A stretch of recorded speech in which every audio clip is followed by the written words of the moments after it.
અમે માતની જય 3 ત્રિવેદી ફેમિલી તરફથી.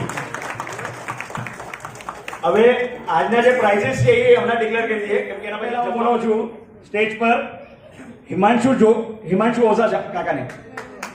એ સ્ટાર્ટિંગ થી છે એમનો તમે ફોટો લેશો તો આખો પલળી ગયો છે, અને આવો જ ઉત્સાહ જોઈએ, અને આ એજનો ઉત્સાહ જોઈ યંગસ્ટર્સે શીખવા જેવું છે.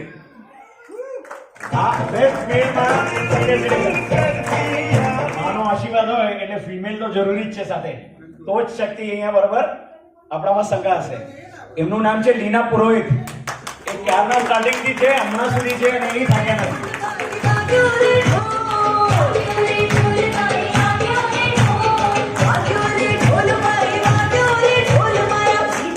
મોટો આશીર્વાદ. એના પછી આવે છે જે ત્રાહિત જનરેશન આવે છે, એટલે મેરિડ. એટલે જે મેરિડ કપલ્સ છે વચ્ચેના, જેમનું થોડું એક્સપિરિયન્સ વધારે છે, એમાંથી ફિમેલ્સમાં છે હિના ત્રિવેદી. વિનય કાકા તમારા આશીર્વાદથી જીતી ગયા.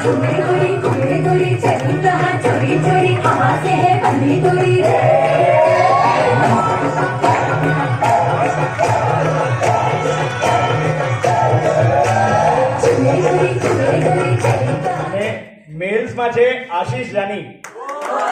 એ સ્ટાર્ટિંગ થી છે,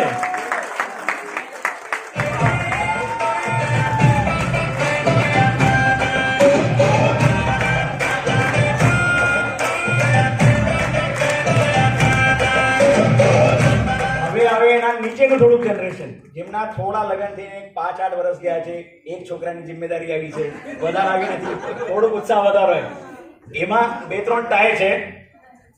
ફર્સ્ટ ફિમેલ ને કહું છું, એટલે એમાં છે કુંજન જોશી અને અંકિતા.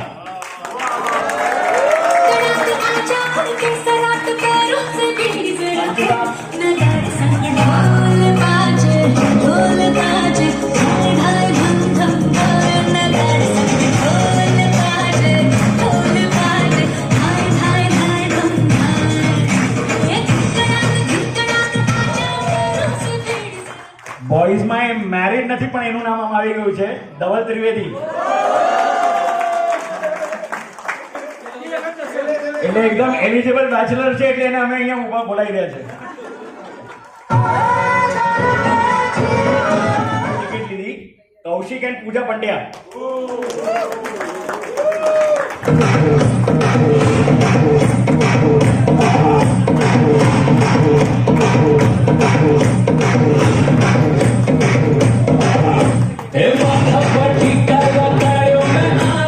મારો સરસ થઈ જાય છે દેવાંશ ત્રિવેદી.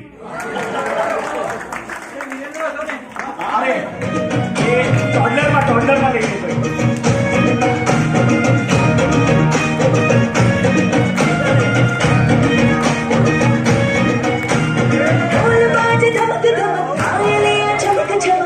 સૌથી મેઇન હતા સિનિયર સિટીઝનમાં જેમને એક થોડુંક આપણને જોશ આપ્યું, રમેશ જોશી કાકા.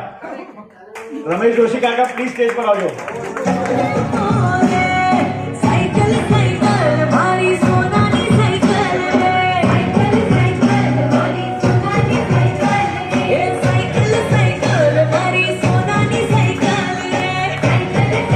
કાકાને જોઈને આપણે બધાએ વર્ષોથી એમને જે ઉત્સાહ રાખ્યો છે એ જ ઉત્સાહ આપણે બધા બ્રાહ્મણોએ શીખવા જેવો છે.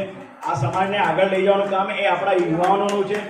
આપણા જોશને જોઈને આપણે શીખવું જરૂરી છે. માની કૃપા આપણા પર રહી તો આપણા સમાજ ગ્રો થતું જશે. હજી આપણે કનેક્ટ કરવું જરૂરી છે. જેટલા પ્રોગ્રામ કરશું, જેટલા પ્રોગ્રામમાં બધા લોકો આવશે એટલું કનેક્શન વધશે.